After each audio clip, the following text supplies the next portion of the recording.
В новом жилом районе имени Владимира Путина активно продолжается строительство многоквартирных домов в восточном стиле.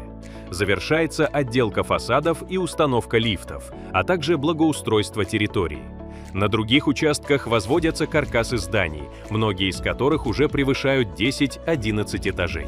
Строительство объектов социальной инфраструктуры, таких как школы и спорткомплексы, идет по графику. Ход работ контролируется главой Чеченской Республики, героем России Рамзаном Ахматовичем Кадыровым, который регулярно проводит инспекции для проверки качества строительства.